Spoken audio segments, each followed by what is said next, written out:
dominate.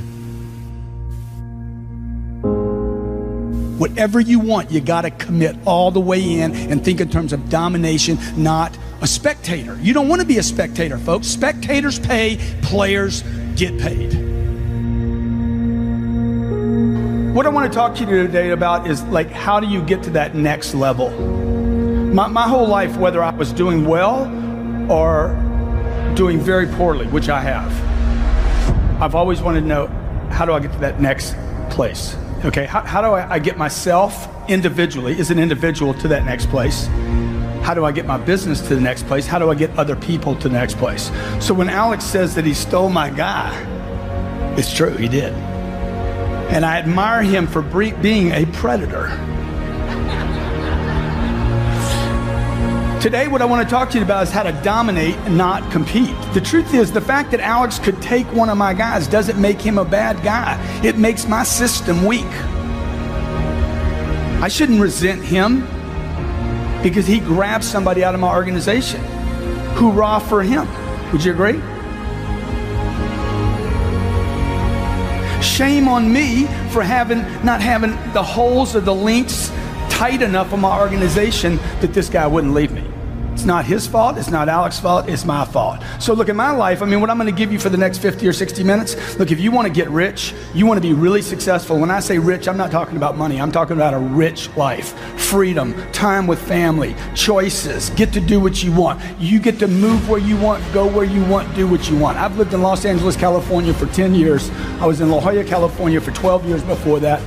I left Texas, 0% state income tax, to move to California, was willing to pay the 10.3. I was fine with the 10.3. Now they want to take it to 13. And I told Jerry Brown, if you raise it to 13, I'm leaving. I'm gonna pick up my family, I'm gonna pick up my business. Why? Because I'm free. I'm free. I get to roll, baby. I get to do what I want, go where I want. That's why I'm in business for myself. I'm not trapped, I'm not a slave. You're not gonna handcuff me. So I'm gonna go where it's friendly, where people are supportive, where it's good for me and my business and my family, and the people that work with me, and where it's good for me. And I would expect that that's why you got in business for yourself, right? Look, if you wanna be in business for yourself and free, you must learn to dominate. You cannot compete, okay? How many were trained this? Competition is a healthy thing. That message was not being delivered to entrepreneurs. That message was being delivered to consumers. There was somebody saying, look, the more oil companies we have, the better, because it's good for the customer, right? The more technology companies we have, it's not just Microsoft, the better for the customer. And inventions and improvements in products comes from competition. But if you're the one playing the game, you want to dominate the field. Would you agree? Let's say I'm playing a football game or a basketball game or a baseball game. I want to be on offense the whole time.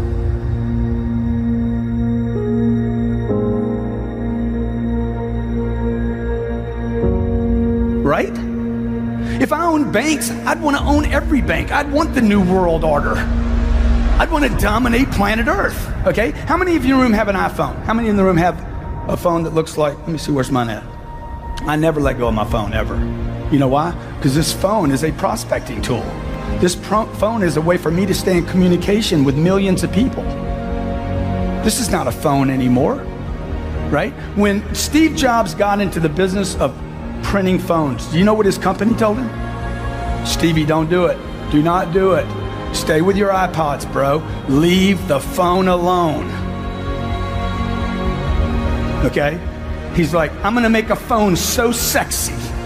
Y'all know this story? I'm gonna make a phone so sexy that people will wanna lick the buttons off the phone. How many of you have an Apple product, an iPhone?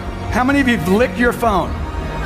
Okay? Most of you in a room bought that phone in the last 5 years. You bought it through the single worst contraction in the history of the United States, and you spent $500 on it, plus the $125 you spend every month, right? You got about $2,000 wrapped up in a phone, and you haven't even considered what you paid for that phone. And you don't use it. You don't use it properly. And I'm telling you, if you don't have a piece of technology like this, it's impossible for you to dominate. Impossible. This is called a smartphone. If you don't have a smartphone, what kind of phone do you have? That would be a dumb phone, right? I got a dumb phone. I got one of those old Blackberries. All I can do is email with it. Dude, you want this thing to do everything. You want this thing, I want to be everywhere, all at the same time. That's freedom. Okay? So look, I want to talk to you about domination, not competition. And I don't want to talk about you dominating other people physically. I want to talk about dominating space by using things like Twitter and Facebook and LinkedIn and Google Plus and blogging and becoming an expert in your field to where when somebody thinks about your business, your picture comes up. If that's not happening, you are going to blame the marketplace. The marketplace will deliver pain to the people that compete. Why? Because they're all competing. And then there's this one guy way out in the lead. He doesn't compete, right? That's where you want to be. That's how you have to think now. Okay, you're in a new economy. How many believe this economy, the one you're in right now, is extremely fragile, filled with tremendous amounts of uncertainty? How many agree with that? Okay, how many agree also, come 2013 when this election gets handled, whether it's Mitt or whether it's Mr. Barack Obama, whoever it is, okay, how many believe they got their hands full? Dude, we haven't even solved the debt problem yet, okay? You think this thing couldn't roll over again? I'm here to tell you it can. And you know who's gonna feel the pain? The people that compete. Who will cherish that moment? But the people that dominate space. Why? Because people that dominate like contractions. People that are extremely well-versed, well-trained. You know, if I'm training for a ball game, right, I'm the best trained team, I like a muddy field. I like it wet. I like the ice on the field. Would you agree? Because my competition is not as well-trained. I want to dominate space. I actually look for opportunities of contraction. Trust me, folks, in your lifetime, you're going to see another contraction more severe than the one you saw in 2007. More severe. Does that scare you? It scares me. It scares me enough to say, hey, buddy, you better get busy. I was 51 years old when Lehman's collapsed, okay? Let me see, is that right? No, I was 49 years old when Lehman's collapsed. I had never written a book in my life. It was on Thursday afternoon. It had been made clear that Bear Stearns and Lehman's were done. Okay, on that day, I started writing a book. By Sunday, I was finished with this book. I wrote the chapters between Thursday and Saturday. Okay, on Sunday, I started writing the book. In 3 hours, it was finished. This book is about, on that day, I wrote, all people on planet Earth became salespeople when Lehman's collapsed because money wasn't available anymore. Who did well? How many people just got wiped out of real estate? The pretenders did. Right? The guy that was at Pizza Hut and now he got in the mortgage business, he can't make 700 grand anymore, can he? Truth is, he never deserved the 700. See, the marketplace will always discipline people that aren't prepared.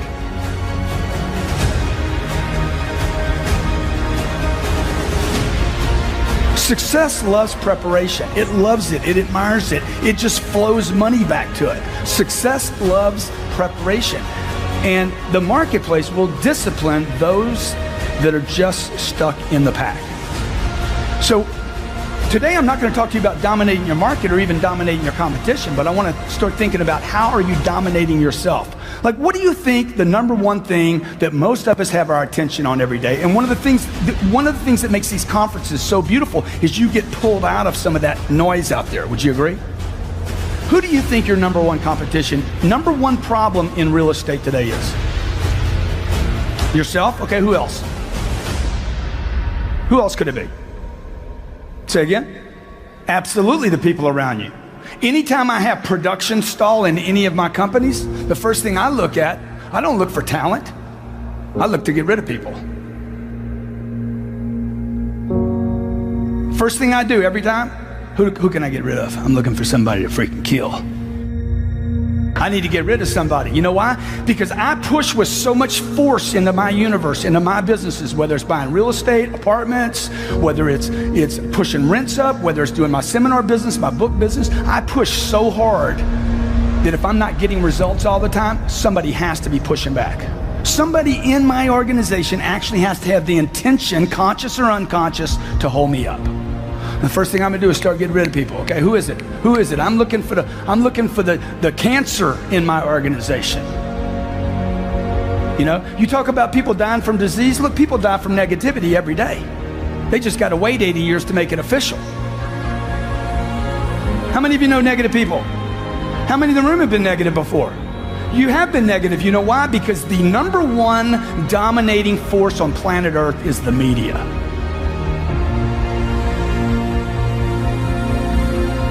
It's the media. The media, 800 TV channels spew negativity onto the American public and every other country on planet Earth. They just puke it on you. Oh, but I watch Fox. Good. They puke at Fox and they do at MSNBC.